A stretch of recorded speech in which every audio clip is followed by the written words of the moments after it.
This podcast is sponsored by Magic Rock Brewing. Currently, you can get free delivery on all orders over £40 and 10% of all online orders by using our code of TakesThatChance10. Christopher Schindler has a chance to write his name in Huddersfield Town legend. And he takes that chance!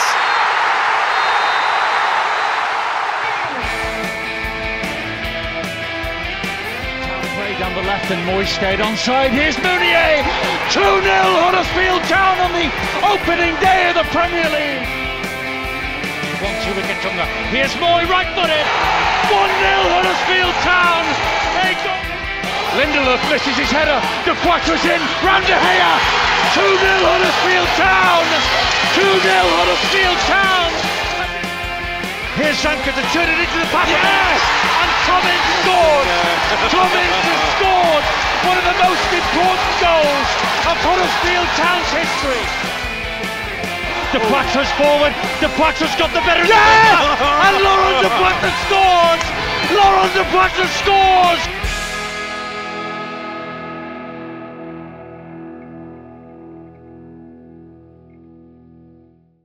So, it's a double dose of the warm-up, ladies and gentlemen. Welcome to the warm-up episode 26. Joining me, your host, Brady Frost, to preview Huddersfield's games against Brentford and Norwich. He's a man who's making his second appearance on here. It's the Town Social's Cameron Pope. How are you, Cam? Not too bad, thank you. Keeping well in lockdown number 17, or so it feels. But it's been a nice international break. But yeah, I think, trepidantly, I'm going to say I'm looking forward to the return of Huddersfield Town Football Club. But I don't want to speak too soon on that front. That's what I'd like to hear, mate. I mean, if we get thrashed on Saturday, we might say different, but I like it at the moment. Anyway, 2 is better than 1, but 3 is the magic number, because joining Cam and I is Paul Quinn, Tadcaster Albion manager. How are you, Quinny? I'm very well, thank you. Yeah, very well. Good to hear, good to hear. Just quickly, we spoke about it off air, but obviously season ended for yourselves. Just wanted to check how you and the lads are feeling about it. Yeah, it's obviously people will have different views on what should happen and what shouldn't happen. I know the women's game's in a similar position as well. But for me personally, my personal opinion is that there was no other option really but to sort of curtail the season. So I think it's the right decision. We can start fresh in the summer. We're going to do a few bits and pieces towards the end of the season, but it gives us a chance to plan and hopefully get a proper pre-season in. And we were training in bubbles of 6 last year, and there were all sorts of things we had to do around testing and things like that. And it was pretty much a nightmare. So fingers crossed this season we can have a bit of a clean slate and start fresh. Famous last words. We'll see how the next few weeks goes. Well, we will do, man. We'll be keeping a close eye and, all the best. All the best. We'll see. That's but right. We are here to talk about Huddersfield, mate. No more talking about Tadcaster, mate. Get over it. Anyway, I'm joking, of course. So we're going to look at Brentford and Norwich. So this is a bit of a double bill, but we are going to start with the Bees, which is Brentford. So obviously we're having the international break. We don't know the team news. So if you're listening to this, if we've picked a player who's suddenly been ruled out, it's not our fault. But Brentford are fourth in the league with 68 points coming into this, comfortably in the playoff places. They've won 19 matches so far this season, but they have, during the last 2 league games, they sent so-called lower opposition this season, Forest and Derby, who are obviously in a similar position to Town and League. Just had a quick look from stats. I don't want to step on your guys' toes, but what was quite interesting to me was most of their goals have come in the last 15 minutes. They scored 25 goals, which is like far higher than in kind of any time period in the game. And 2 of those of this 25 goals came in the 3-0 defeat for Huddersfield last time. That was Corberan's second game in charge. So it feels like a lifetime ago. But I'll come to you first, Cam. Obviously, we covered the match briefly, but it's been a while since we had you on as well. So you can talk about the previous match, but also how have you found Huddersfield recently? Well, it's been interesting. I feel now that the ante has started to lower itself. I was rather worried a few weeks ago because I came out very early in the year in a Town social. I think it was back in December, and I said, right, Town is safe from relegation now because of the first half of the season we had, and I was advocating that we went for it against Plymouth. And I still want to say that was the turning point. I'm not sure how much sense there is in that, but it seems to be that it's been two very different halves of the season. We've slipped since then, and it looks like we've bottomed out now, and we're ahead slightly of the curve to coin a popular phrase at the moment. And I think personally now looking towards the end of the season, I'm hoping for a dead rubber. For the neutral, that's not great, but the reason we're here is because we're not neutrals. And so looking into it, okay, difficult fixtures as well, but I think we've meandered through some pretty strong obstacles so far. And a lot rests on the clean bill of health of the side. I'm glad that we've finally seen the squad start to be padded out towards the end of the season. I think it's happened a bit too late to press for anything, but looking now at the standard of the Championship this season, I do feel rather confident that Huddersfield Town have got enough in the tank. I look at the teams below us and I think really there's just too many candidates down there now, and there's too many games still to be played on the board. But looking back to the last to the last Brentford game, it was such a difficult one really to watch as well. Town players quite obviously bowled over by the excellent facilities down at Brentford's new ground. We drubbed 3-0 hardly in the game. And what was staggering was it was a typical Town performance in that we had all the possession. It was nearly 60%, if I remember correctly. And yet none of the territory. We cleared, and this is a fantastic stat they're going to pinch from Stephen Chicken, so I'll give Stephen a bit of credit here. But Town made 32 clearances in that game. So Town hoofed the ball clear every 3 minutes in that game. Bees did it 6 times all match. Okay, on paper, they were the better squad than us, but we offered no resistance. They hit us high and they pressed us back into their own half, and we didn't have the nous to play through them. We were going long over the top, and it just didn't work out against them. And again, you look into it and you think, well, these are the worst kind of team to play at this stage of the season. They're in 4th now. Their game on hand in Watford means that they're still harbouring hopes of automatic. And really, if you look at it, they're in a carbon copy of the state we were in around this period in 2016, 2017 in the promotion season. A few weeks on from now might have been ideal. They might have been resting players for the playoffs, which, let's be honest, barring a major landslide, they're gonna get. So think Wagner at Birmingham. But that's the problem now. They've got everything still to play for. They're still gunning it to try and catch the top 2. And not their brightest run of form after that massive unbeaten run that took them into February. They've started to show signs of fragility. So they're out with a vengeance now. And also the thing to look at is they score a lot of goals. 65 goals they've scored, and that's the league's highest this season. Formidable team. And so, to set the scene for this one, this is going to be a real test for Huddersfield Town now. And perhaps it's good to come into after the international break and play against them. But going off the previous performance and also the sort of team they are, I don't think the importance of and the difficulty of this one can be understated. So this is why I bring you on, Cam. Detail from the previous game, whereas I would have just said we were crap and Brentford were good. Quinny, what about yourself? Well, just both questions really. Do you remember much of that game? And also, not had you on for a bit. So, how do you think Huddersfield are? And do you think, like Cam, will probably be safe from relegation?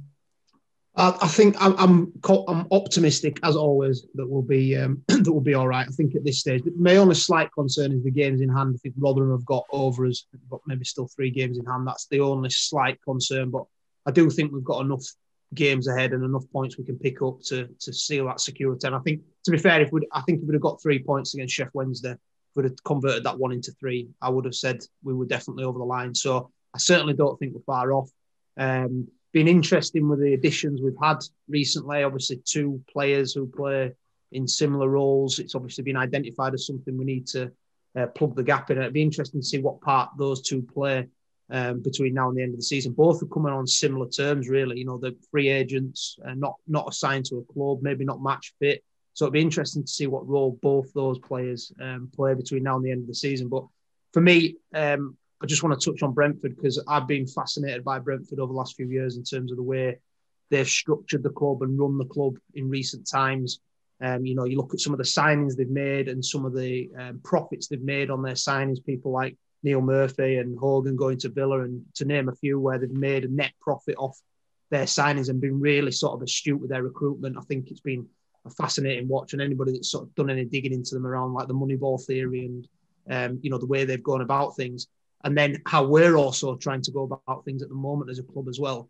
you'd almost say that we're going down a similar model to what Brentford have got now with the B team and, emphasis on recruitment. And you look at where the two players have come from recently. They've got a French background.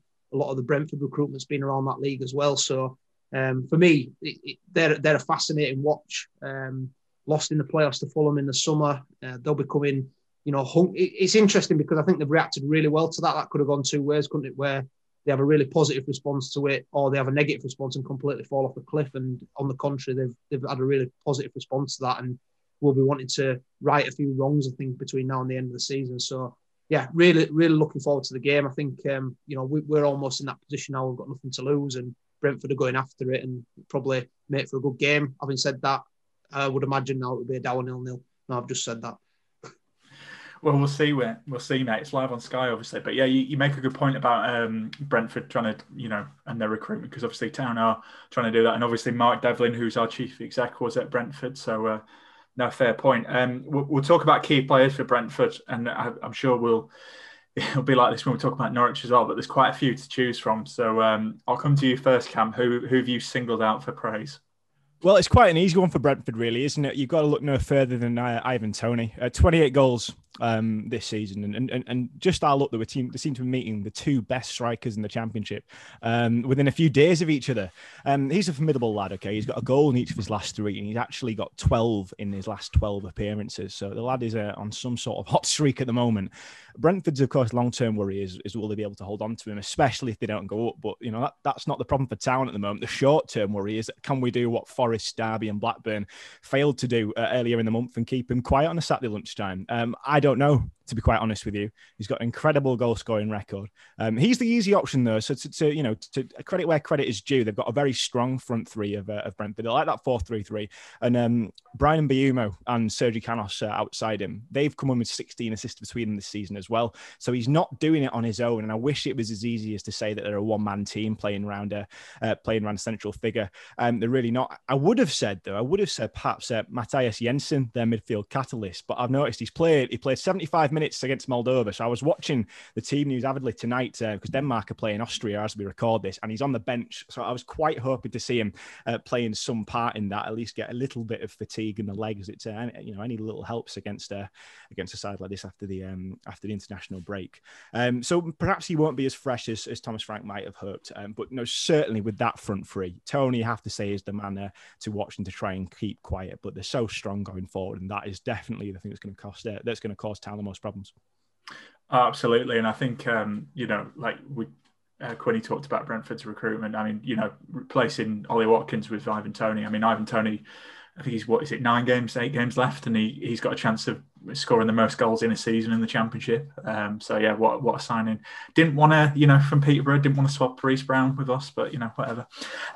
What about yourself, Quinny? Who have you singled out?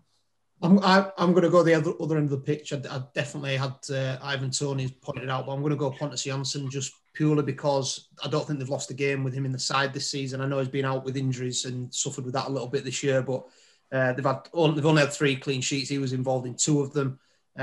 Every game they've played, they've not lost a game, which for me says a lot. I know that probably doesn't sit well with him being an ex-Leeds player, but for me, that's pivotal in terms of when you look at the record and look at how they've played when he's in the side. And he's a leader, isn't he? He's a born leader. You see the way he plays the game and the way he's vocal on the pitch. I think that's absolutely massive. So, yeah, I think you look at, if we keep Tony quiet and, we can do some damage at the other end of the pitch. Interestingly, similar defence records to Town as well. I think we've conceded 28, they've conceded 27, only 3 clean sheets versus our 4. Another interesting stat, they've scored in both halves 7 times, whereas we've only scored in both halves once, which almost tells the tale of what Cameron was saying earlier, as well as not only has it been a tale of 2 halves to the season, probably 2 halves to games as well, where we've been electric for 40, 45 minutes and then died a death. Either way, sometimes it's been first half, think back to Middlesbrough, played really well second half. Sometimes it's been first half where we've flown out of the traps. And I think it poses for an interesting game again, I think. No, definitely. I'm just going to jump on what Cam said as well. I singled out Brian Mbeumo because obviously last season they had Ben Rama and Watkins, but Mbeumo was part of the BMW, if you like, and he's got 10 assists this season, and I think he got the third goal against us last time. And whenever I've seen him, he looks the real deal, and I'm surprised. I wouldn't be surprised if Brentford don't go up this season if he's not in the Premier League sooner rather than later. So they got a lot of options, like you say. But so do we, because the injuries, people are coming back. Quite a lot of players to pick from now. Danny Ward is fit, so who knows? But key players, Quinny, who have you gone for town for a key player in this match? Good question. I'm going to go for. I just think again, I pick him quite a lot, but I think Pippa again. I'm going to go for him. I just think when he's getting on the ball, when he's getting himself into advanced positions, when he's getting forward with purpose, I think we look a real threat, and I think a lot of energy comes through him. So, yeah, I've probably chosen him a couple of times before, but I just think he's so fundamental to the way we play and the way that Carlos wants the side to play, whether that's on the left-hand side, which he's been doing recently, or on the right. I just think he's key to us in terms of, all those sort of penalty box entry runs that I know Carlos and Bielsa are big on, like the fullbacks getting into those positions. I think when he does that, he gives us a real threat and real purpose going forward. So, yeah, I'm going to go with Pippa again. I think that's a great shout. Obviously, he's played quite a lot for the under-21s for Spain. I suppose I'm going to open this to both of you. I'm going off script. I can see the panic in your eyes.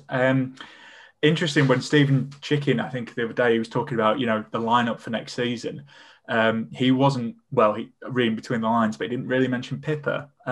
Do you think Pippa's done well enough to potentially get a move, or for a big club to, I hate to use the word big club, but do you think someone might be eyeing him up to get him off us? Well, it's no surprise, perhaps, to suggest that he's been courted. Do I think that he's been a standout performer since he arrived? Yes, absolutely. You'd be crazy to say not. Do I think he's Premier League quality? No, I don't think he's quite there yet. He certainly has the potential to be. But how many young under-23s do you see coming through and never quite realising that? So he's got work to do before then. He's still, of course, a very young man. But, of course, that's not to say that he might do what people like to call a sideways move and stay in the division. I would like to think that under Carlos, who's obviously worked with youth coaches, worked with young players for most of his career, in fact, I'd heard that he felt he could develop under him. Of course, they've got the compatriots, aren't they, and everything. So you've got the Spanish backroom staff. You hope that would help as well. But I suppose you can never say. And so I imagine it would be to another Spanish club, another championship club, if he was to stay in England. So for me, I personally didn't read too much into that. But then, okay, of course, you can never get too comfortable. He's definitely been our most attacking outlet behind the front too. I'll be gutted to see if he goes, to be quite honest, because he's someone that I'd pinned out for the next couple of games as well. But again, talent is attracted everywhere, isn't it? And you can never tell. What about you, Quinny? Do you think I'm just stirring the pot for no reason? Do you think he'll be here next season?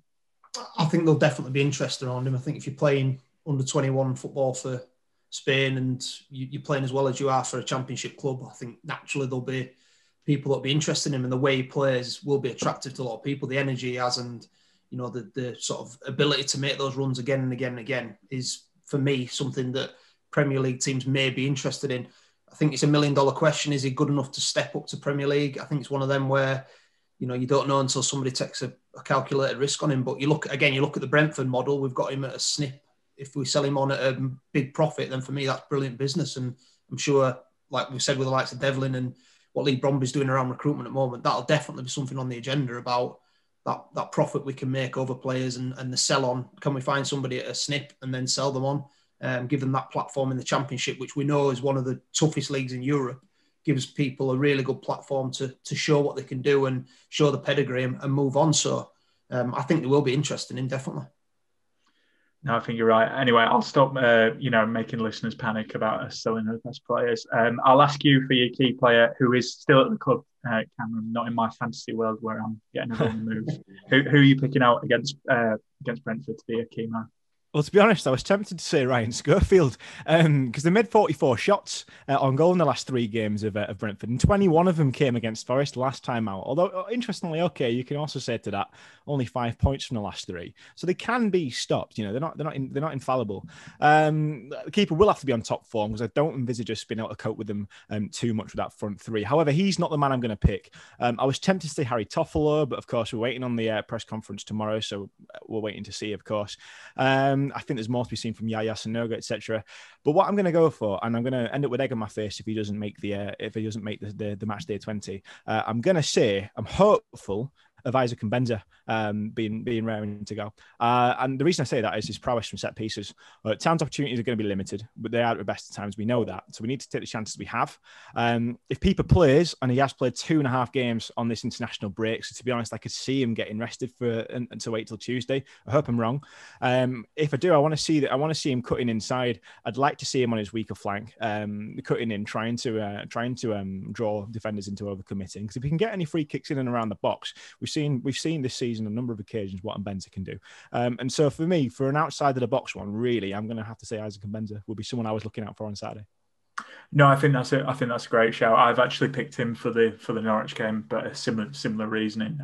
I think when we get chances, it might be those kind of free kicks outside the box. So I think that's a good shout, mate. I've gone for Jonathan Hogg. I mean, why not? Again, I think he's probably been our player of the season. Obviously still a little bit to go, but I think he surprised me. I didn't think he'd fit well into this system, to be honest, at the start of the season. But I've picked him against Brentford because I think he will kind of, what you get with Hoggy. I think he's going to get in their face. He's going to disrupt play, and also his ability to kind of turn has improved. And we haven't won a game when he's been not been inside this season. So I think particularly when I look at Brentford's midfield, you've got De Silva, you talked about Jensen. They've got good players everywhere, and I think this is a game for Hoggy. He's going to be up for it, and hopefully, I know he has that recurring hip injury, but hopefully the 2 weeks international breaks, giving him a bit of time. So yeah, we'll see. We will see anyway. But return to the Mac. Who wants to go first, Quinny? Do you want to go first? Have you got a pick for this one? Or is it? Only one pick for me. Recent times, sad loss for Huddersfield Town recently, and to mark his memory, I think Frank Worthington's the only man I can go with for this game and for the Norwich game as well, just as a tribute to him and what he did for the club and the character he was off the field as well. I think in memory of a great Huddersfield player and somebody who was lived in the area as well for a long time, I think it's got to be Frank Worthington. That's a lovely shout, and obviously we, condolences with the family. But there were some lovely stories, coming up out of Frank. He was the word gets used a lot, but he was a character. Some of the stuff was, hilarious that we heard. I think that's a great choice, Quinny. That's a lot better than what mine's going to be. But I'll come to you first, Cam. I can't rival that, to be quite honest with you. I actually picked Frank. I think last time I came on for the Preston game, and he's someone that I have in the game from. Okay, this is way before my time. From what I've been told and from what I've seen, just looked a cut above, and always such a personable man as well. He used to sit in the director's box up until fans couldn't come anymore, right in front of where we used to commentate from. He always had time for everyone as well. Even in his deteriorating health, he obviously still loved the club. So a great loss. But my face that I'd like to see back returning to the Mac for this one would be, and I might get a few pelters for this from the Town Social lads, but I'm going to say I want an informed Terence Congolo. Okay, the sort of man who, in his early days with the club, notwithstanding how it all ended and a slightly acrimonious split, he would deliver at least one goal-preventing challenge in every single game. He'd be seemingly wrong-sided, and yet he'd still win the ball from improbable range. And given he did it against the creme de la creme of the Premier League, I think Messrs. Tony, Canos, and Mbeumo, they would be easy pickings for him. I don't want the Terence Congolo that looked to down tools. I want him that came in on loan and looked the business. So an informed, top of his game, Terence Congolo, shored up the defence. Would do for me. That's a great shout, mate. I mean, I think that's really good. I had a similar thing with Phil Billing. Didn't win the poll. I think Quiddy's going to win the poll single-handedly here. So I'll kind of go for a choice that I'll kind of use it up. But I picked Alan Lee. I liked Alan Lee. Obviously, fond memories when we played Arsenal and he got that goal. Also, just so I can use the story, James, who's come on the podcast before, he had a friend who was a Mad Town fan and bumped into Alan Lee. And I think Alan Lee had a few drinks and he just said to him, "Oh, you're a Huddersfield fan? Yeah. Look, I know I'm shy, but I try." And I think I'll respect that. Respect that from a man who puts an effort in. So, he was a good lad, Alan. So I've gone for that. But we will see. I think I think Super Frank's going to win hands down though, Quinny, mate. So we will see. I mean, if anyone was going to challenge Frank, it would have to be Big Alan. There's no one has quite had everyone behind him in the same way. Up until that Arsenal game, no one wanted to know. But I've actually played Alan Lee at tennis. Really? I played him at a doubles tennis game. That's my Huddersfield Town slight, really tenuous claim to fame. But me and my mate played him and another friend at tennis down at Edgerton. Must have been in his second season at the club, and apparently he's a really big tennis fan. And I must have been about 14 at the time. And he comes across and he's a really big bloke, isn't he? As he comes past you, and I don't know. That's the day I knew the meaning of starstruck. People say they have boy bands, girl bands, whatever. No, it was the day that I met Alan Lee. Had to be. I love that. Did you win the tennis game, or did he? Beat we did. You? We played a set, and I think to be honest, he was dragged down massively by my mate who was playing with him. So I wouldn't have wanted to be his doubles partner though, because I would have been so scared of letting him down. So I was quite happy to be on the other side of the net to him. I like that. And obviously, I was going to say the elbows were always key. You need that. Oh yeah, that's true. No, definitely another reason to be on the other side of the net. No, absolutely. So anyway, we'll come to pick our coach. Our coaches? No, we're going to be the coaches. We'll talk about our lineup soon. But before, I spoke to Billy from Beesotted, which is a Brentford fan podcast. He was saying he's expecting a tough game from Huddersfield because we've frustrated him in the past. And here's what he had to say.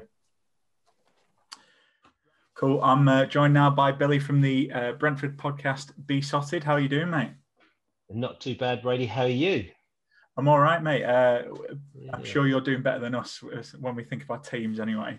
But we will. Most definitely. To be quite honest with you, I'm actually feeling quite good because it's been International Week.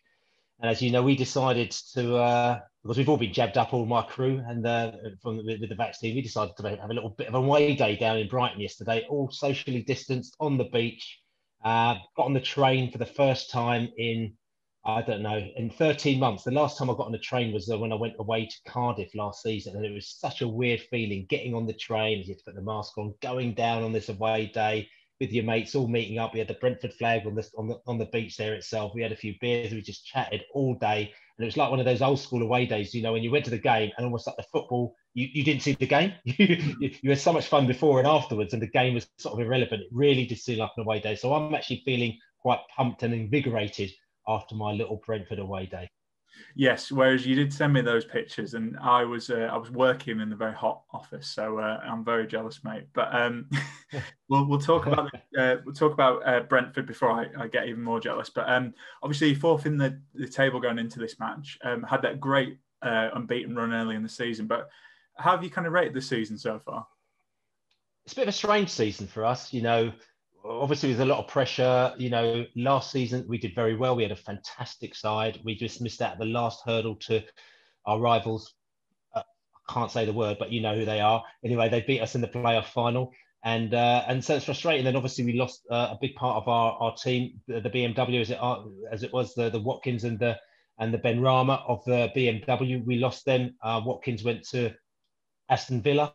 Bit frustrating because we know for a fact that if we'd actually gone up, Watkins had already committed himself. He said, "I'm going to stay with Brentford. I wanted to go up with Brentford," but he also wanted to play in the Premier League. He's now gone to Aston Villa, as you saw. He actually played and scored for England a lot in the international window, which was all the Beast fans are very, very happy for him. But also there's a little bit of a gutting thing going on there because we thought that, you know, that could have been us. You know, we've never in my lifetime have had a Brentford player play for England. So that would have been a big bonus as well, and especially playing in a striker position. But listen, that's all over. That's over and done with. But what happened is that because of the way that we played last season, I think a lot of people who probably didn't sort of really rate us before thought Brentford are fantastic. They're really brilliant. So all of a sudden it's like, you know, we were made favourites to go up. Everyone was just going, Brentford are definitely going to go up next season. And we're like, well, hold on a second, we've kind of lost a couple of our best players. And, you know, it's not going to necessarily be as easy as that. Obviously, Ivan Toney came in as a striker, and he hit the ground running. You know, normally it takes players maybe 3 months, 6 months, maybe even a season to get up and running, but he pretty much hit the floor running, and he was fantastic. So he's been a big part of us being where we are at the moment now. However, what I will say is that Brentford this season, even though we're higher, we've got more points than we did last season, we've scored more goals, or pretty much the same amount of goals as last season. We are probably slightly not as nice to watch, if I could say that. So we're not as pleasing on the eye as we were last season. We're going a lot more direct, a lot more this season as well. But what we have done is that we've started to cut out the mistakes that we did last season. So we'd lose a lot of games 1-0. We lost over a quarter of our games 1-0. This season, we've cut that out. And as a result of that, we're kind of grinding out results, which has enabled us to actually finish, at the moment, we've got quite a lot more points than we have last season. So to answer your question, it's good on paper, but we're not as pleasing on the eye as we were last season. And obviously, we touched on it briefly, but you went on that good run, and like you say, everyone made you favourites. Do you still think automatic promotions on the cards, or obviously Watford are surging and Norwich are a step above everyone else? Do you think it is kind of playoffs again this season? I think it's going to be tough, and but you can't. You never say never. I mean, we saw what happened when we had a 3-month break last season, and then all of a sudden we came back and we went bang, and we won. We pretty much won. We won 8 games in a row. And then we had the last 2. All we needed was, I think, a couple of points for the last 2, and we fluffed it. We didn't get them, but we won 8 games in a row. You think that's never going to happen? If we won 8 games in a row now, we'd definitely be in for an automatic promotion. And also the other thing is that before that 8-game run that we had last season, we were actually a bit dodgy. We'd come off the back of a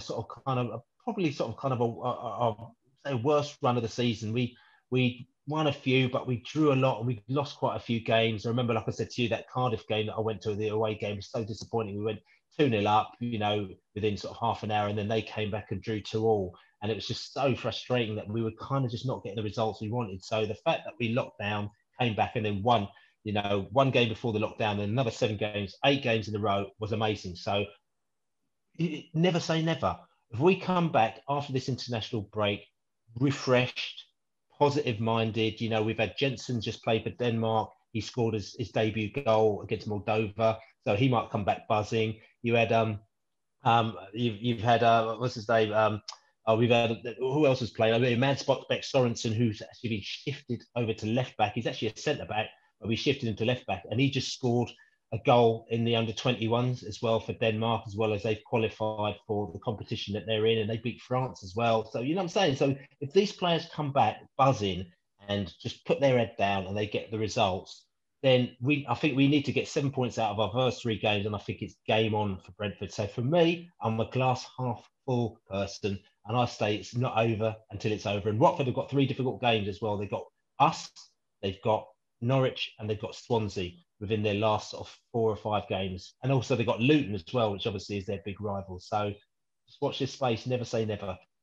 Well, it's nice to have a confident fan on this, particularly to a Huddersfield podcast. So that's probably a nice segue for me to go into the game on Saturday. How are you feeling about it against Huddersfield? Obviously, last season we managed to frustrate you a couple of times, but obviously earlier in the season you wiped the floor with us, really. But what are you thinking about Saturday anyway? I think the word that you use, frustrate, is the right word there, Brady. I mean, Huddersfield, I think, are a frustrating team, and I'll never ever write them off. What we did is on Beesotted. I mean, like I said, I co-run the Beesotted podcast, which you can get at prideofwest.london as well, and one of your guys on there, Richard, is actually on our podcast, which will be out Thursday morning as well. So you should definitely check that out. Our podcast where we talk about lots of things, and we're talking about this Huddersfield game as well, and about the stats. And like I said to you, for me, what we did is that we predicted on beesotted.com, which is our website as well. Check that out. Tell you something. We got about, I can't remember, sort of about 30, 50, a load of fans to predict the last 9 results. So basically, it was just win, lose, or draw. That's all we said to them. Just predict if we're going to win, lose, or draw, and do that for the last 9 games and see what you get. And so it's a lot easier than trying to say we're going to win this one and trying to predict everybody else's, because I think that's just a nightmare. So you just predict your ones. And then what we did is that whatever points you got at the end of the season, according to how many points that you get, we can map it out against what the statisticians said, and also what statistically has happened over the last 6 seasons. So we worked out roughly 86 points will get you automatic second place, we thought. But to be safe, 87 or 88 points will get you automatic promotion. So in my predictions, I actually had the Brentford game against Huddersfield as a draw, because you are a team that always frustrates us. And I actually had the Derby game as a draw. We drew against them. I also thought we beat Forest, but we drew against them. So I had the Huddersfield game down as a draw, and then the rest of them in whichever way possible. We didn't win them all. We drew a few, but we got enough points to get to second place as far as I thought. However, now, because we drew against Forest, this game has been a little bit more of a must-win game for us. It's almost like we mustn't lose. If we lose it, it's playoffs all the way. If we draw it, yeah, we're still in the game because we still can win all the other games. But if we win it, it's a different scenario altogether. I know Huddersfield are going to be a tough side. I know that you've had some terrible games, but you've also had some decent games. You've beaten Swansea twice. You've gone out there, you've done us a favour and beaten QPR only because they're our West London rivals. So thank you very much for that. Very happy with that as well. So listen, I'm not taking anything for granted with your team. You've got some good players in there, like Harry Tuffalo. I know he's injured. I mean, he's a player that I rate. I think he's a great little player.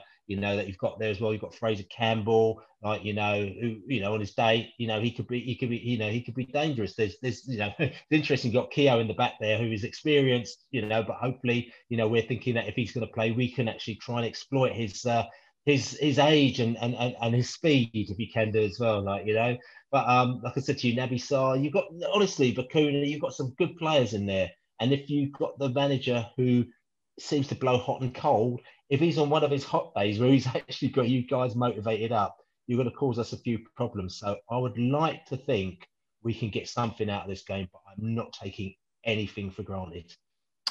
Well, that's interesting because, you point out right. When we tend to write games off, particularly like you touched on Swansea, and also thinking of West Brom last season when we weren't expecting to win, we suddenly pulled a win. It could be one of those games, but again, we could lose quite easily. But I am going to push you a little bit further as my final question. How do you see it going? And if I had to push you for a score prediction, what are you going for? On our podcast, I have to admit I've gone for Brentford winning 3-0, which doesn't sound like this tight game that I've just been talking about, but only because Dave Lady Lane went for the 2-0 win, and I think I've got to be positive-minded and let's go for a win here, and I didn't want to go for 1-0. The thing is that technically, actually, we always seem to be letting in goals recently, so really, I should be saying something like 2-1 or 3-2 or something like that. But I'm gonna be consistent with what I've said on our own Pride of West London podcast, and I'm going to go for a 3-0. Only because we really need to just get back on track so that we can actually kind of keep Watford on their toes and just get away from Swansea, who, to be quite honest with you, we've got a better thing about Swansea at the moment now. We think they've been cheating their way up the league, so it's a bit of an in-joke between us and them because the place seems to fall over quite a lot. When no one's in their facility. So, we've got to think. So we need to get away from them. So we need the points. But what I'll say on a compensation thing for Huddersfield as well, I don't think that you're going to anywhere near getting relegation. I know it might be a little bit nervous for you. But I think you've got too much in your tank at the moment now. You've got, half a decent team. You've got a manager who's quite new and young, but I think that he'll get you out of it. And I also think that the teams that are in the pickle down there with your Sheffield Wednesdays, unfortunately, are I like my Sheffield buddies down there, and also the Wickham, obviously, they're gone.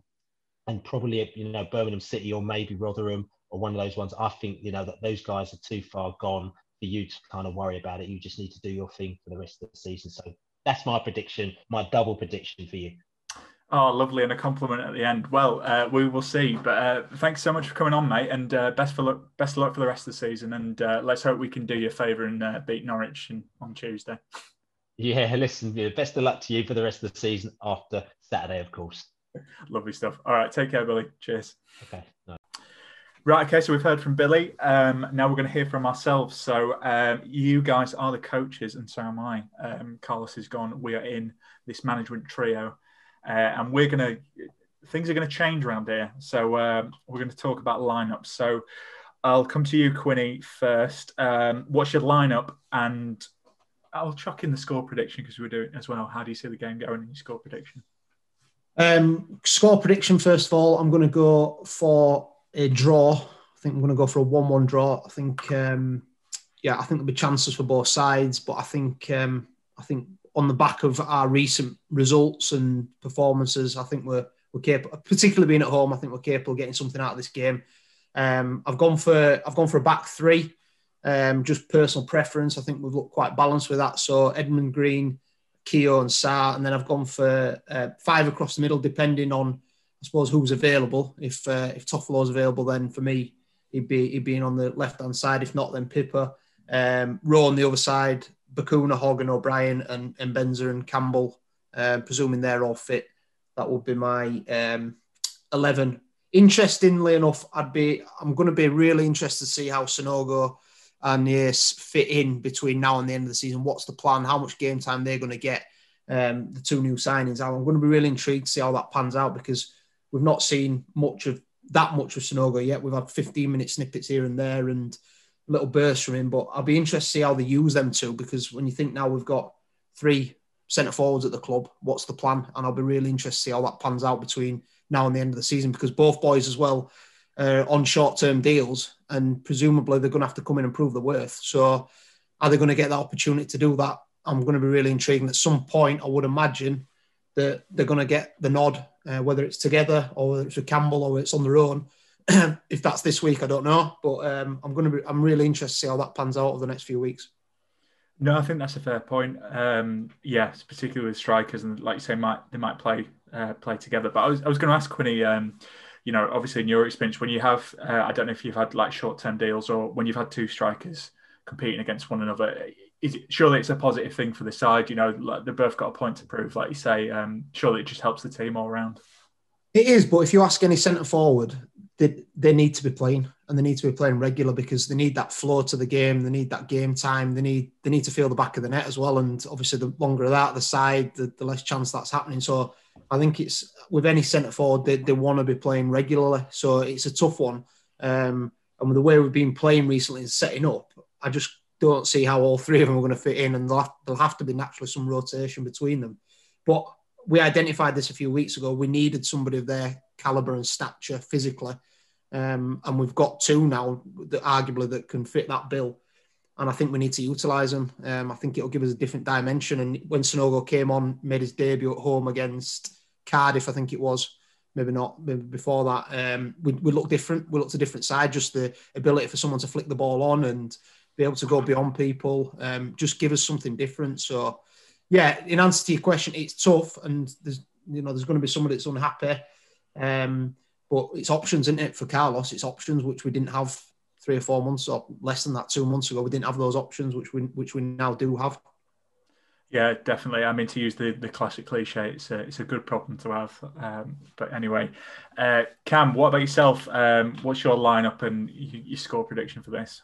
So, given that obviously, okay, we're waiting on the team news, and this is obviously a massive caveat, is that I'm hoping that everyone is fit. I've gone with Schofield and Nets, a back 3. I'm going to say of Sarr, Stearman, and I'm going to say Reg as well. Pieper on the left. I'm sort of counting Toffolo out of this, to be honest. I'm just imagining that he's not fit. Pieper on the left, at least to start, and Rowe on the right. Like I said, I'd like Pieper to be cutting inside. Rowe hopefully back to his best. In the middle, I've gone for Vallejo. Along with O'Brien and Hogg. I've been impressed with what the Spaniard has brought. I think that he resets the tempo quite nicely. He's grown in stature throughout the season. I'm expecting a big finish from him, and I would like to see him back in Huddersfield Town colours next year. Bakuna I've left out just to recover from international duty. He's been travelling. He's clocked up a lot of air miles, and he's also had a lot of game time. And also because the temperament is an issue for me, really. We saw it in the last game as well.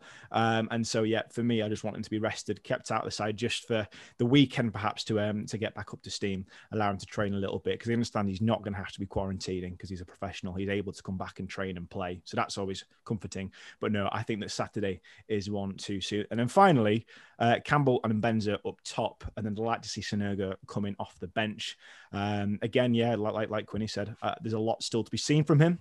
I imagine that Nias is going to need far more time than we've had already to get himself up to speed. Look, if he's ready, then by all means, chuck him in as well.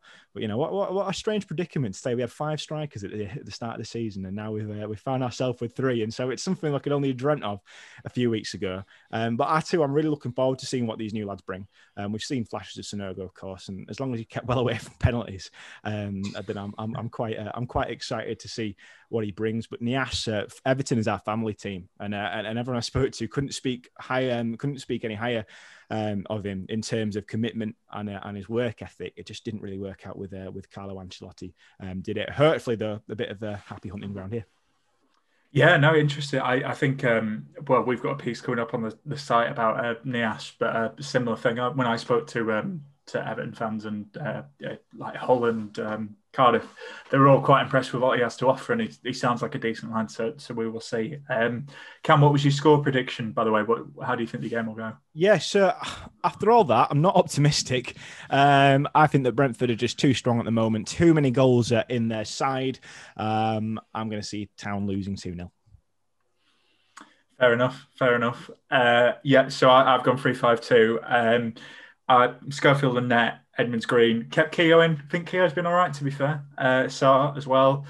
I've got Pip on the right, although I do take point Camerback and Quinn on the left, so potentially could switch it. I've got Hogg, O'Brien, but I've also got Holmes because the reason being, still don't think we've seen the best of him, and it's because we're not playing him in his midfield position that he wants to play. And also, when we're going into a game where the opponent seems a lot stronger, we saw against Swansea what Holmes can do, so I'd give him a game. I've got Rowe on the left. I've left Mbenza and Bakuna out for this. I agree with you. I think he probably needs a rest, but Bakuna does he seems to do quite well when the Sky cameras are there, so I would definitely bring him on. But I've got Campbell and Sonogo up front. I just think, like we touched on here, Sonogo offers that outlet. I feel we're going to be under a lot of pressure, and if we can, tactics, but if we just, boot it and he's some of the pressure and hold up play and bring others into it, I think that could be useful. And like I said, we're judging this without the team news, so I don't know how ready Nias will be. But he could be on the bench, could make a start. Obviously, we've got Danny Ward as well, so it'll be interesting to see. I don't know about you guys, but I'm feeling a bit more confident about this one than I am about Norwich, just because Brentford have.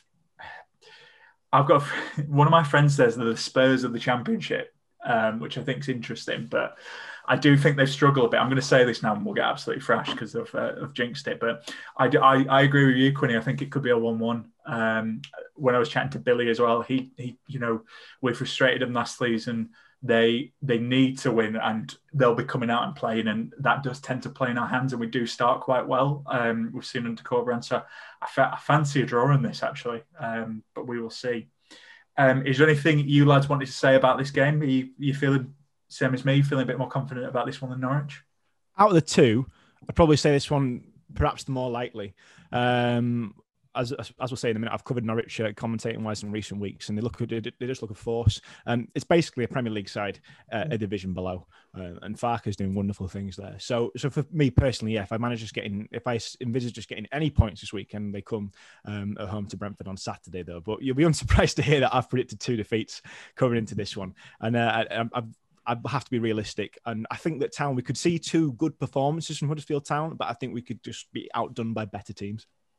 Yeah, I'd agree. I think that the probability is that we try and get something out of this game. And that's why if there is anybody to take a risk on personally that we feel is going to add to the team, I would take a risk on Saturday rather than take a risk against Norwich.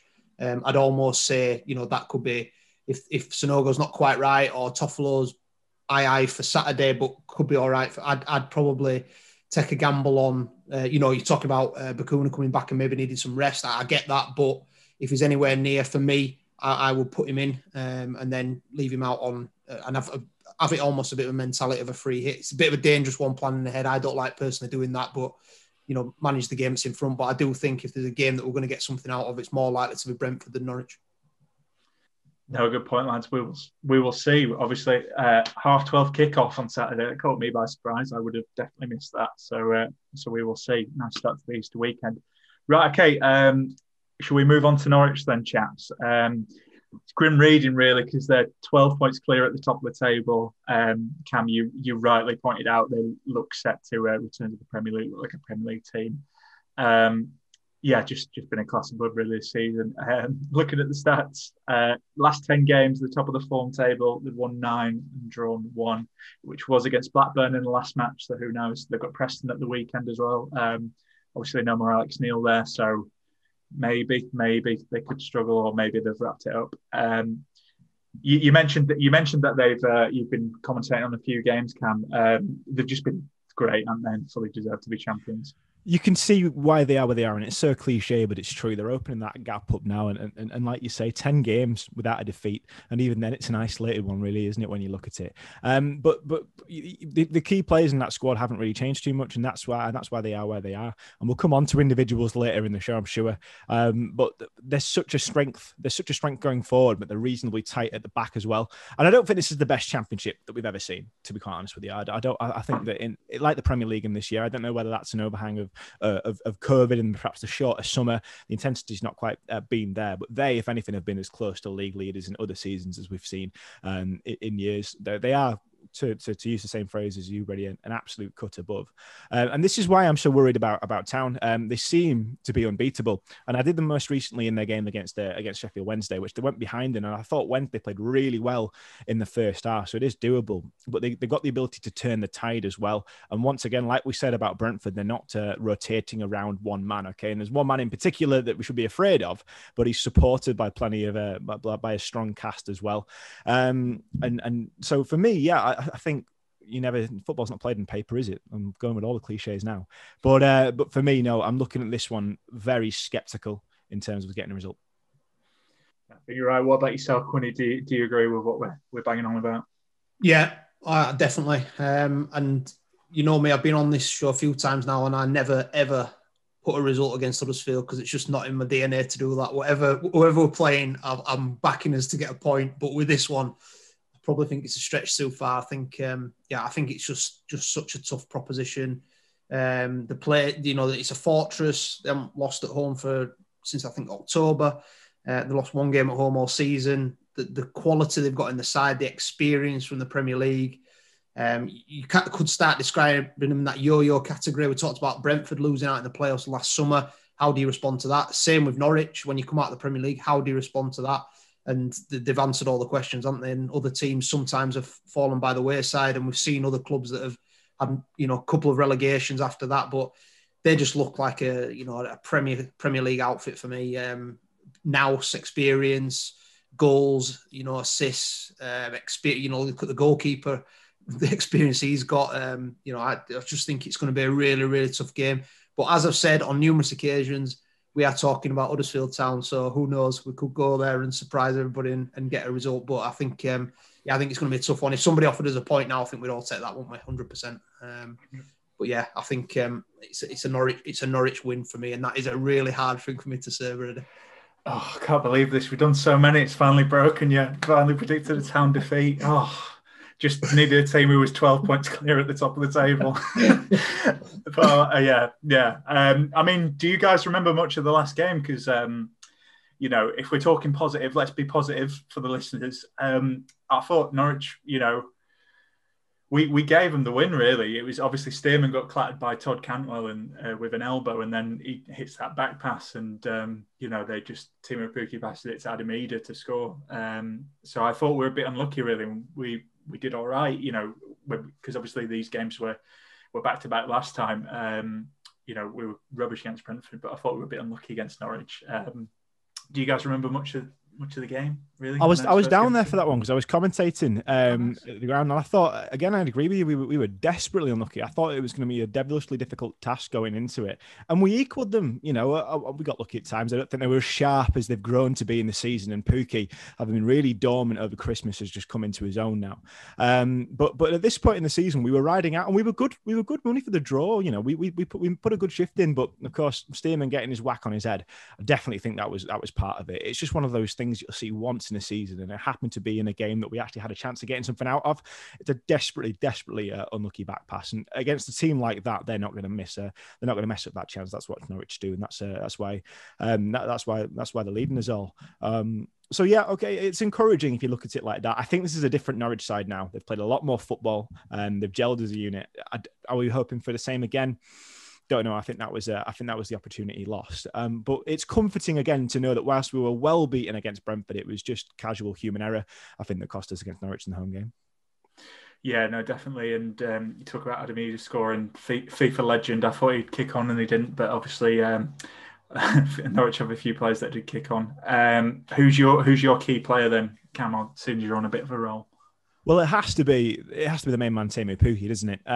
What might save us is the fact that he's played the full 180 minutes so far in 2 games. But I looked at the lineup tonight, and he's actually on the bench for their friendly. But so he's played in 2 draws against Bosnia and Ukraine, but he's actually scored all 3 of their goals.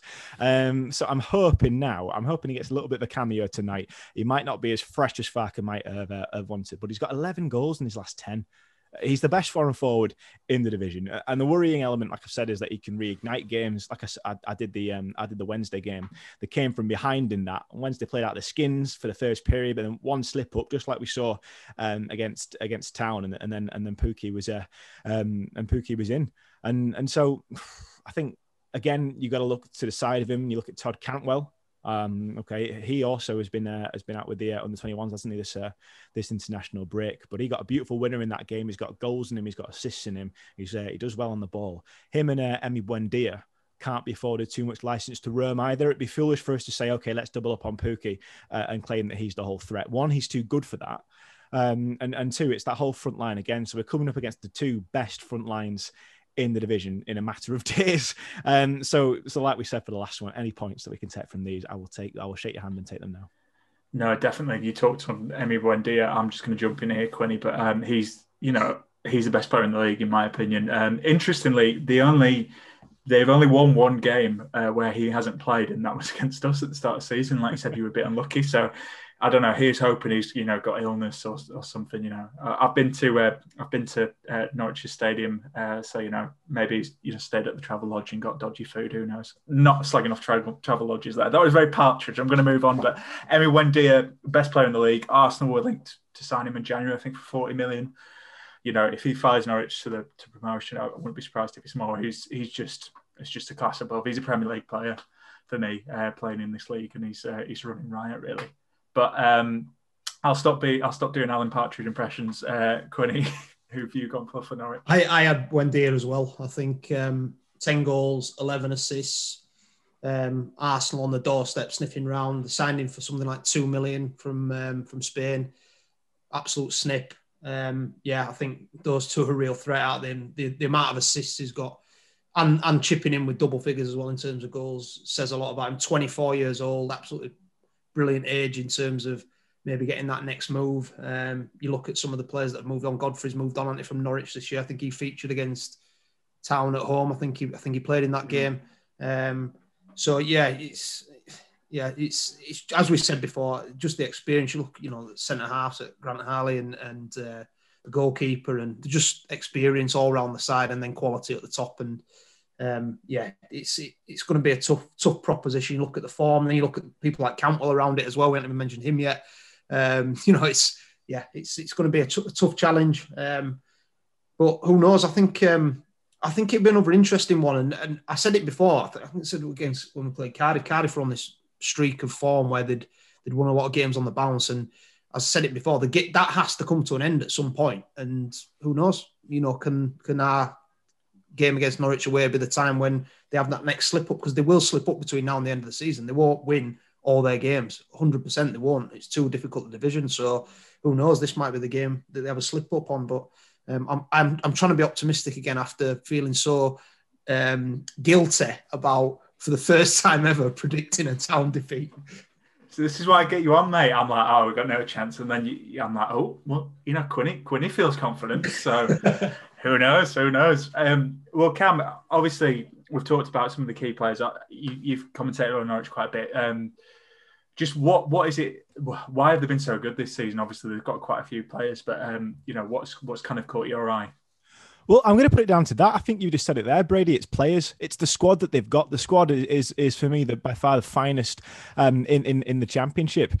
To be honest, I'm quite surprised that it is a Championship squad. And Quinn, you pointed out that the experience they've got in goal with Tim Krul. Let's just start as they mean to go on. We've gone on about that front three as well. They've got young talent as well. They've brought in obviously Kieran Dowell as well. They've looked at and they've used the free agent market. They've strengthened as well, and I think as well holding on to most of what didn't really happen in the Premier League. Well, they got them there in the first place. And so the key thing for them was seeing, can they hold on to the talent they've got, and they could have done what some teams have done and not capitalized on the relegation and have a stab at it. But they did that. And okay, I think that's credit to Farke, and they obviously completely believe in him, and so they've got that ethos as well that worked for us, and so I think it's accumulation of the two. But really, without even getting into the finer details, you have to say that the players they've got and the caliber of opposition they're facing, that is why they are where they are, and so they should be up there. And so I wouldn't even say they're massively overperforming. This is what we expected on paper at the start of the season. And okay, they've put some great runs together, but really man for man against any side in the division, is there anyone really that you could imagine would match them? And we're seeing that now repeating the results and the gap that they've opened up. So me to have teams like the players like Buendia, Pookie, Krul in the goal, Max Aarons at fullback, I just think that they are too good for this division, and they will be back in the Premier League before long. And I'm very happy for them. No, spot on. And I think we'll hear from Joe and Jacob from Canary Cast in a bit, but they were just talking about the job Stuart Webber's done. Obviously, we know formerly of this parish, but he's just done a fantastic job there. Makes me a bit jealous. So we will move swiftly on. Again, it's another return to the Mac. Quinny, you're keeping Frank Worthington. You're not had a random. Oh, you're going to do the random generation Wikipedia wheel. What do you want me to do? Do you want me to do the random? Oh, come on! I want you to do the random wheel. Come on! Right, you'll have to come back to me then, because my random wheel isn't uploaded yet. So right, first, and then you can come back to me. Go on, Cam. I'm gonna go with another recent face, and the man I'm gonna have back. I went for a very specific Terence Congola for the first game. I wanted 2018 Terence Congola. Well, I want 2017 Elias Kachunga.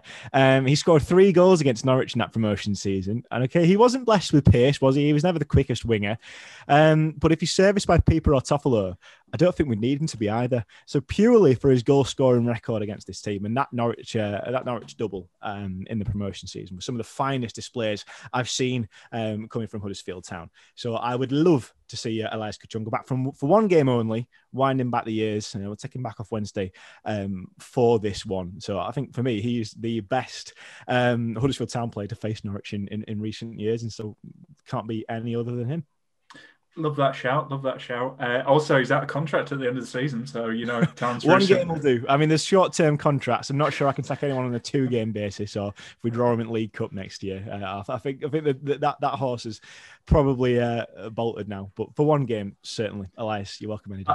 I like this, and I like that you're naming specific eras. I think that's good. Quinny, are you ready, or do you need me to jump in? I'm ready. Cameron, all right, okay. Pick a letter A to Z. Oh, A to Z. I'm going to go with P. P. Okay, I'm picking number 1 to 1 to 50. 1 to 50. Me again. Yeah. 33. 33. Okay, just talk amongst yourselves a second. Okay. So, Brady, plans tonight? Yeah, well, obviously, recording this, might see the England game because I'm sure, Gareth's, Southgate soldiers are bringing football home, even though it's a qualifier for Qatar. You ready, Quinny? Yeah. Yeah, go. So the pick for the Punchin, Jason Punchin is landed on. Played 5 games, 1 substitute appearance in 2019. There you go. Okay, why, Quinny? Why? I've got absolutely no idea. Because Cameron picked him, that's why. Cameron, I don't know. Can you tell me why he might be worth bringing back in? He's got a goal in the FA Cup final, doesn't he? I think he scored against United for Palace back in the day. He's cut it at the highest level, and so cutting it against Norwich at Carrow Road, I think he can certainly manage it. He's in Paphos at the moment as well, which I didn't know. Well, he's got a lot of vitamin D in him.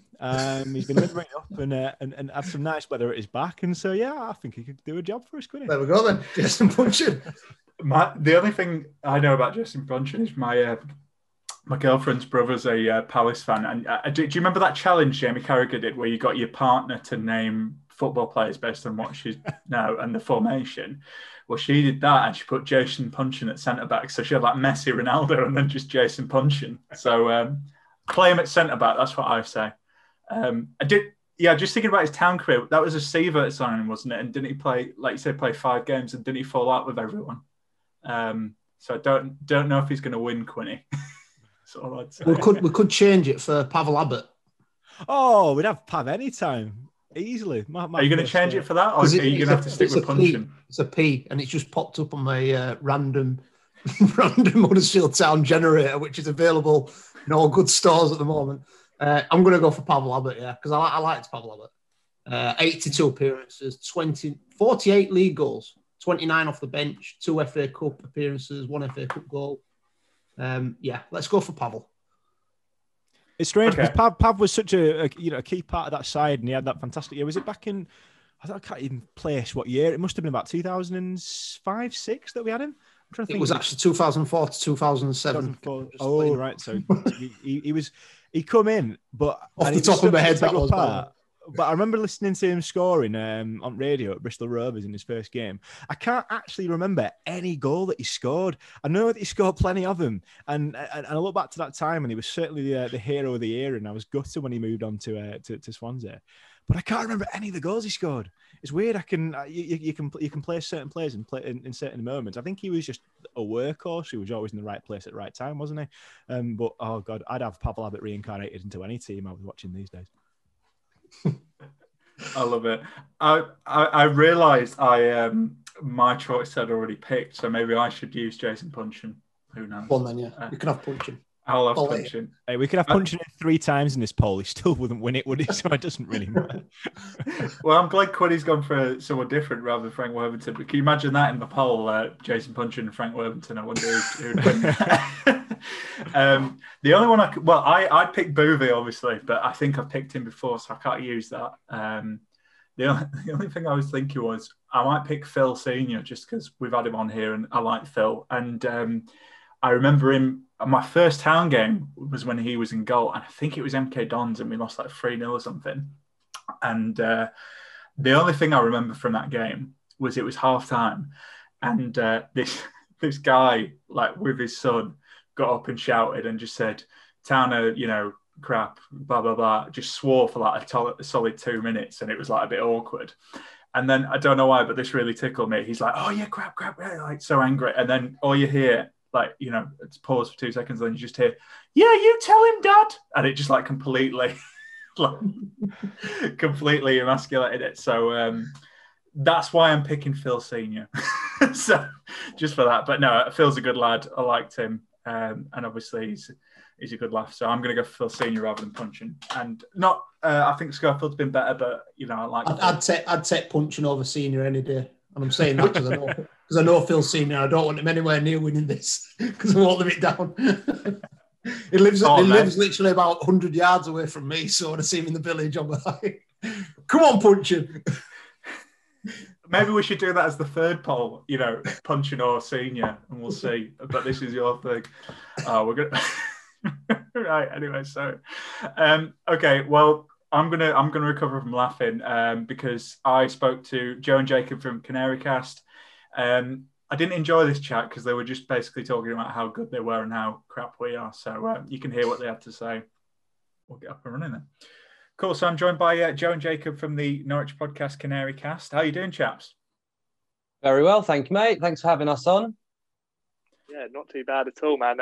Flying high and very happy. It's hopefully a matter of when and not if we get rid of this league and, don't have to, no offence, talk about Huddersfield anymore. That's a great start, lads. I'm sure the fans will be very pleased to the listeners. But no wonder you're eager to come on. I'd be eager too, because you're obviously 12 points clear at the top of the table.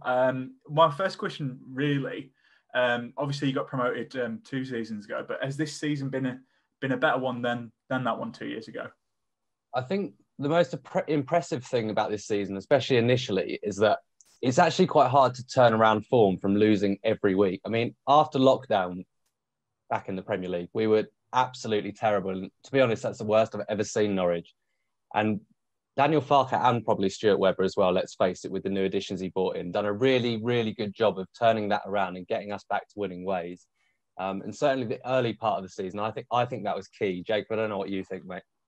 No, yeah, it's absolutely spot on. We say in very early season, we expected to be up there, top 6 probably, and looking really for top 2. Like, you look at the squad on paper, which in the Championship, you can't really rely on. But we looked at that squad and we said, yeah, this team, especially if we keep Emi Buendia, who will lord in a couple of minutes, but if we keep him fit and firing, we'll be absolutely fine. But yeah, like Joe was saying, the way we've turned it around from kind of lose negativity, and again, no offence, probably going to insult some Huddersfield fans, not do at Huddersfield and go, really the wrong way after relegation, and kind of get that momentum back again has been remarkable, really. And yeah, it's looking very, very good. Touch wood, we'll be absolutely fine and flying.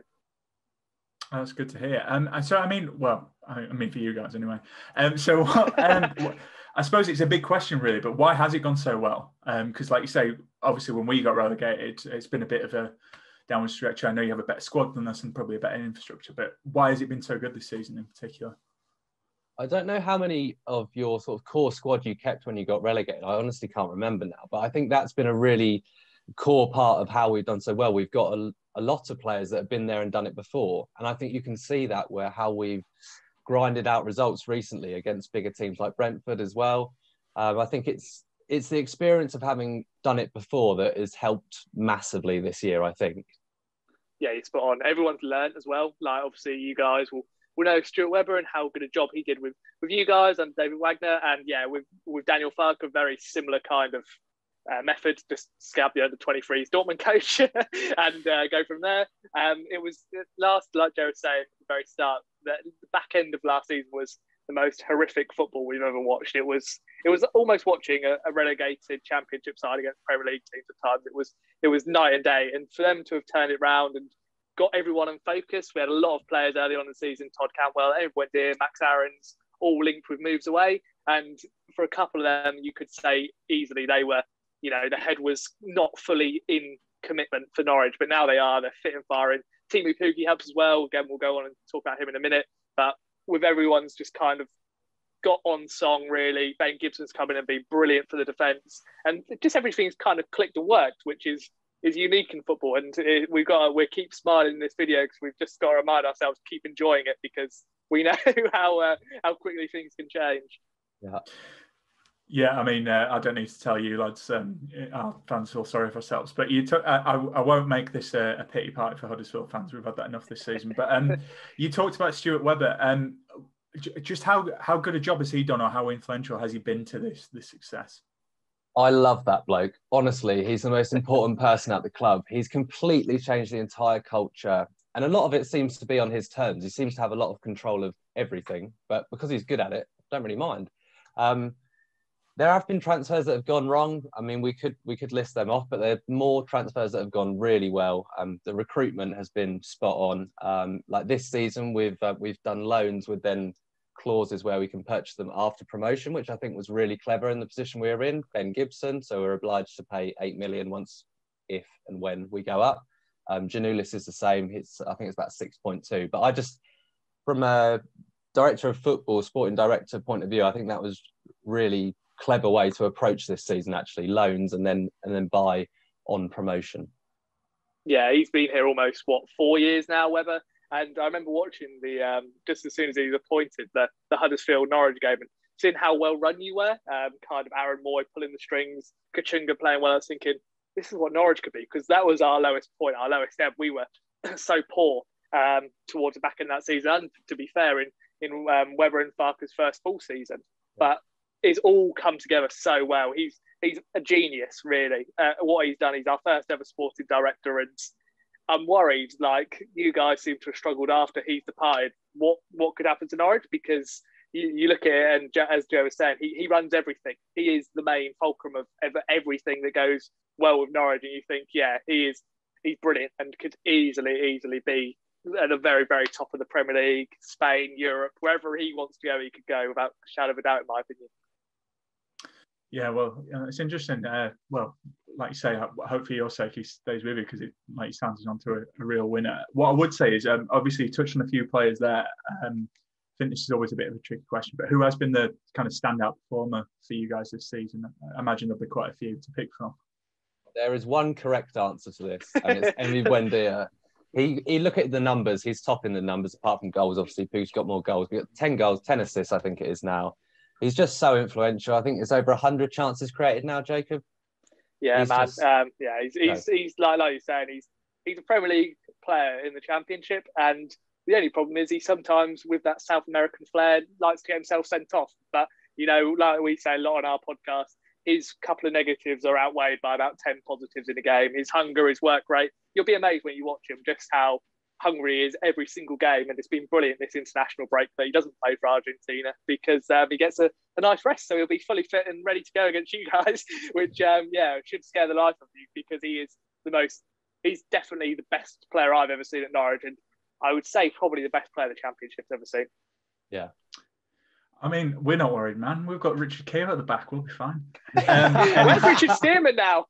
Oh, he's still there. He's just come back from an injury. We've got so many Richards. That's the problem. So anyway, we'll come on to the match. But obviously, we played you guys' first game of the season. I realised, and especially with the game like pretty much every 3 days in the Championship, it's quite a way off. But can you remember much of that game? And had you been keeping an eye on Huddersfield? What did you kind of make of us, really? I remember, from Norwich perspective, I remember being very pleased that Adamida came off the bench and scored. And I thought, oh, great, he's going to get 10, 15 goals this season. Hasn't materialised at all, unfortunately. The other thing I remember from that game was Przemysław Poeta, would have been his competitive debut, I think. I don't think he played in the Cup the week before. And he came off the bench and there was that clip of him, it was like a road runner or something. He was just so quick through the middle there. And then we actually haven't seen that again yet this season, really, have we, Jacob? No, mate. The thing was in that game, that was ironically the first game we'd ever won without Emi Buendia in the side, which is unique. We've only ever won 2 games without him. So if he's unfit for whatever reason or injured, red card, you never know, against Preston, could happen. He is a ticking time bomb. Then you've got a good chance. But no, in terms of we looked kind of patchy. It looked, like I said, it was the first game of the season. We looked like we had a couple of players missing and just not everything was fitting. In terms of Huddersfield perspective, I think you guys just looked very blunt up top. You did really well to defend against us. It was obviously Corbrand's first game, a nice high press. I think we'll go on to Huddersfield threats in a minute. But I was really impressed with Koroma, and I have been this season. When I've looked at him in parts, he looks a really good find. I don't know how consistent he is. I'm sure you'll tell me soon. The Kuna on his day is obviously, he'll either score a weldy or you'll just see him because of his bright hair. But all in all, I think if we're on song, we really should be winning this game. Yeah, no, fair point. I mean, Josh Koroma has been probably our best player this season, but he has been injured for 3 months. I don't know if he will be fit for this game. It looks unlikely. But like you say, who knows? Bakuna, either hair or well. So yeah, it's going well. So I mean, obviously, guys, for the people who are watching, the people who are listening, it's very clear you're feeling very confident about Norwich, understandably. So what are you kind of expecting from the game against Huddersfield? Obviously, you mentioned you got Preston before this. We're recording before that, but I wouldn't be surprised if we saw a fast start. It's something we've tended to do first 10, 15 minutes in games. Haven't always capitalised on our chances. So if you can keep us out for the first 15, you might be all right. Like Jacob said, if we haven't got Emi Buendia, you do stand more chance. Even statistically, you stand a much bigger chance of winning. But I am expecting us to win. Not really comfortably, not like a 3 or 4-0, but you'll ask for a score prediction. I'll give it to you then. But no, I think you'll be all right. But I am expecting a win.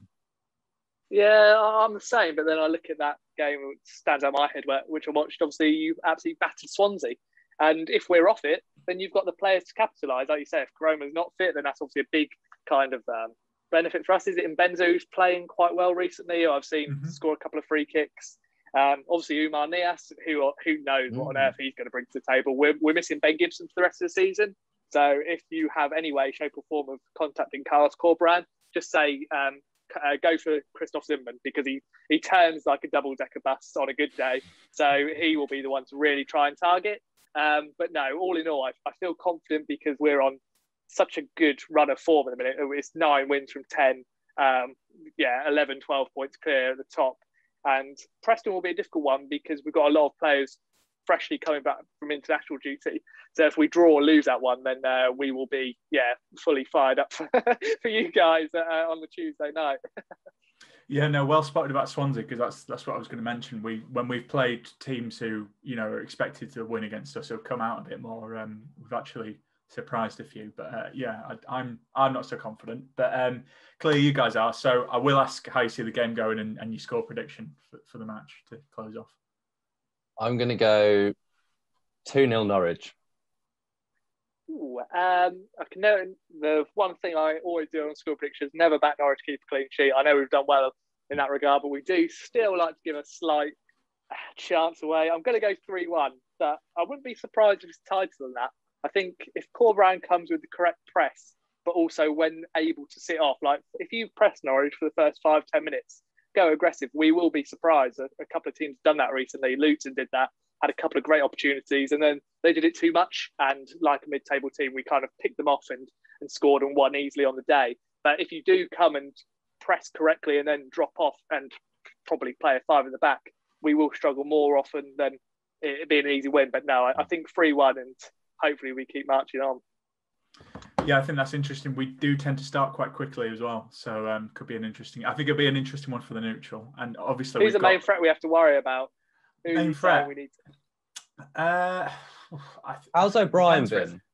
He's been, we linked with O'Brien. Oh, were you? Oh, he's been.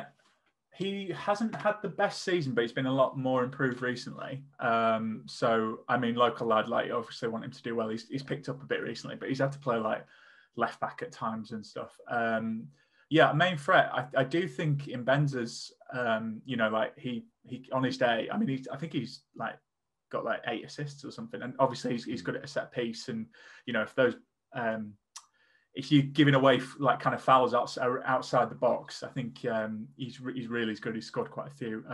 He's tricky. I would say Karoma's been our best player this season, but obviously we haven't seen him for a while. So probably in Benza.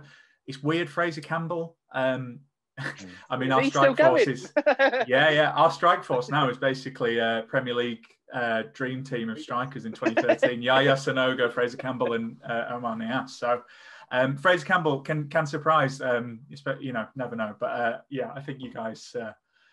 I think unfortunately you guys are going to come away with a win, but we will see anyway. But chaps, I could talk about Huddersfield all day. I'm sure you could talk about Norwich all day, but we'll leave it there because the sun's nice and I want you to enjoy it. So cheers for coming on. Very welcome, cheers, Brady. Thanks for having us. Cheers. Yeah, they were certainly in buoyant mood anyway. But anyway, you're the coach again. Time, guys. Are you tweaking your lineup? Obviously, 2 games in 3 days, 4 days. So bit of a tweak. Cam, are you making any changes or same team?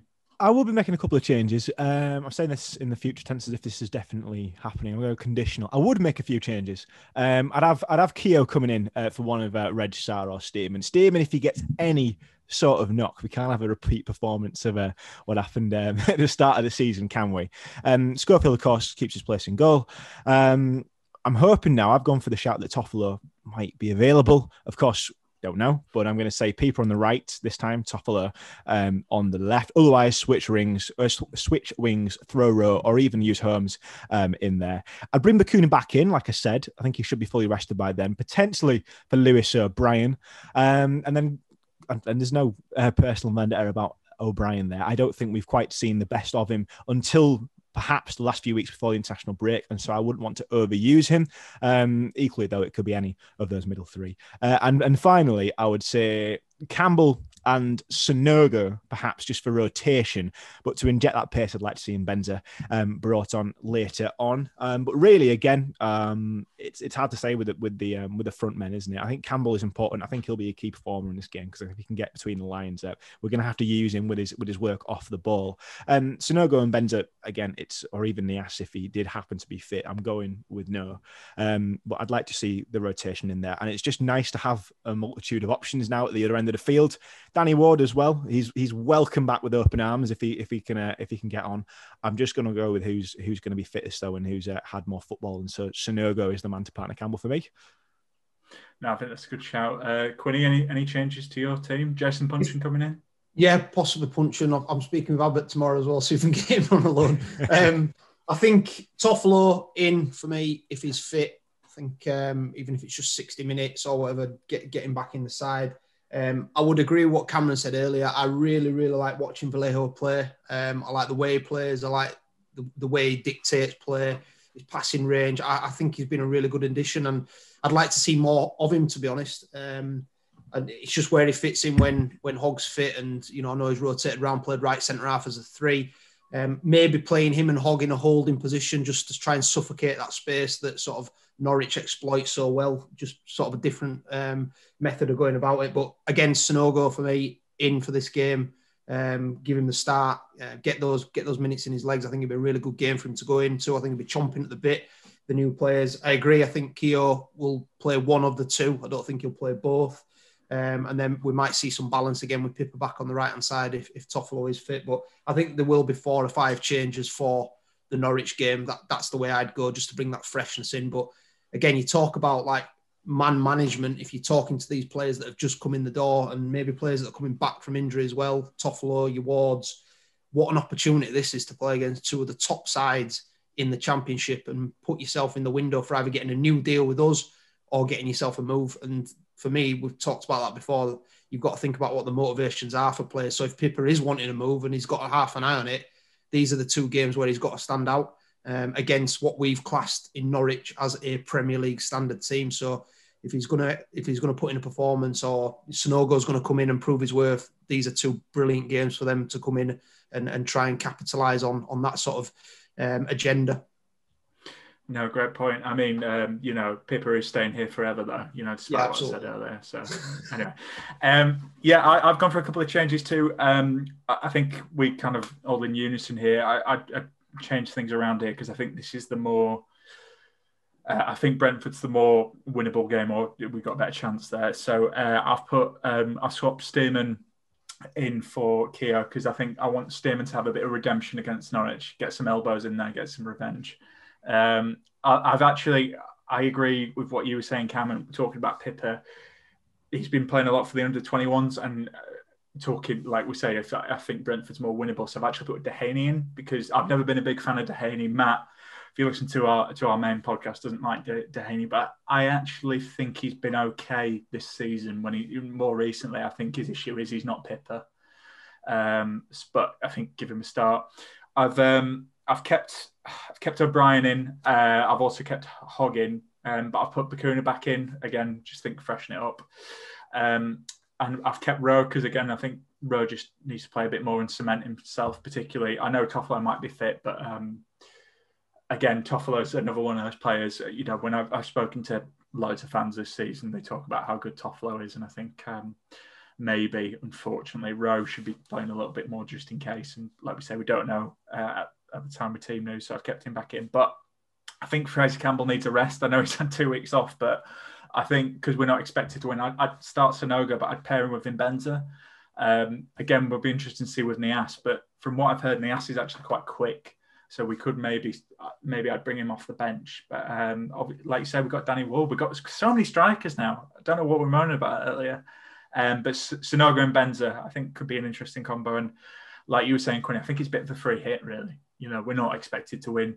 You're right, though. All good things must come to an end in terms of wins. And you said the same thing about Cardiff, and look what happened. We probably should have won that game. So who knows? I think we saw with Corberan when he made those so many changes against Bournemouth, he kind of, I think that's why he then played the same team for the next 9 games. And that's kind of what's affected us this season. But I don't think that'd matter too much. And we've got more winnable games coming up. But anyway, I'll stop rambling. Quinny, you know, you have predicted a defeat, but how do you see this game going, and what is your actual score prediction? I'm going to go 2-0 Norwich. I think they'll just have too much for us on the day. I'm not going to be able to sleep tonight with these words coming out of my mouth. But I think 2-0 away from home. They're flying. Massive incentive for them. I think the run of games they've got as well. I think they've got quite a favourable run over the next few games as well. So a real chance to sort of cement the place, and that'll be their motivation, won't it? So, yeah, I'm going to go 2-0 Norwich. I'm going I'm going to say that I don't think that's like unrealistic at all, because I've gone for a 2-goal winning margin as well, but not for Town. I think that again 3-1 Norwich and yeah, I can see Campbell getting on the score sheet for Huddersfield Town. That's my optimism. That's it. I'll leave that there. I don't think I have the same scruples as you, Quinny. I'm quite happy to predict a Town defeat at the moment. But yeah, for me, I think that it'd be interesting to see how they do against Preston at the weekend. But no, I can't see anything other than the Norwich win, and I don't think there's any shame in that, looking at where we are in the table at the moment. No, absolutely. I've also gone for a defeat, Quinny. I'm sorry to add to the worst, but I've been slightly more positive. I've gone for a close 2-1 defeat for Town. I think we might surprise them and give them a bit of a tough game. Interesting, you said about 3-1 for Cam. The Norwich lads predicted that as well, because again, we are getting some compliments. I don't know if it's a bit like Guardiola when he says, "Oh, teams who play the right way." It's one of those compliments where, yeah, because that's when you batter us, and if anyone goes defensive. But 2-1. I think I can weirdly see. I mean, I basically predicted a draw and a defeat, but I can weirdly see us being right in this, and then maybe like a last 10-minute goal for them, just because their quality will kind of shine through. But James always talks about it, but Sonogo's my lad. I want him to do well. I think Sonogo's going to get a goal here. So I'm even going for my prediction. He's going to get the one for us, Sonogo, to get up and running. So we will see. But yeah, obviously, that's pretty much it. Is there anything else, lads, you wanted to add before we shoot off, and I'll let you watch the rest of England-Poland? I mean, for me, just other than I'll take any points that are thrown at us over the next few days. Not expecting much, but just want to see them upsetting performances. And like I said at the start, I think we can guide ourselves through reasonably carefully now to the end of the season. But famous last words, so I'm going to leave it there. Yeah, same for me. Point on Saturday, and let's hope we can be competitive. I think that's the thing. Use that as a bit of a benchmark for where we want to head in terms of some of the players as well that are going to be with us long term. I think it's a good couple of games for us. But if we could get 1 point from either game, I think that's a realistic return. If we can get 2, then that'll be brilliant. We will see. Well, you know what? Who knows? We might be Saturday next time talking about 6 points, and wouldn't that be a lovely Easter weekend? But we will see. But cheers lads for coming on, and to everyone listening, thanks for listening as always, and hope you all have a lovely Easter, and hopefully Town can spring a surprise. We will see. All right, take care. Oh, what a night, late in May in 2017, Schindler scored, it was a heffing dream. What a feeling, what a night. Oh, what a night.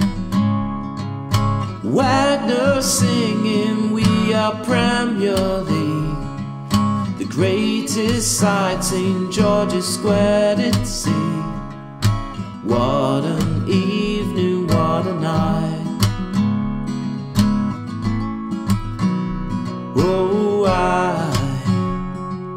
I got a funny feeling when he walks and a fence, and then the commentator yelled he takes that chance. Oh, what a night, lost so safe and mesmerizing me. Low charge and flattened old Chelsea, Stamford Bridge, oh what a night. Whoa, I got a funny feeling when he walks and a fence, and then the commentator yelled he takes that chance. Oh,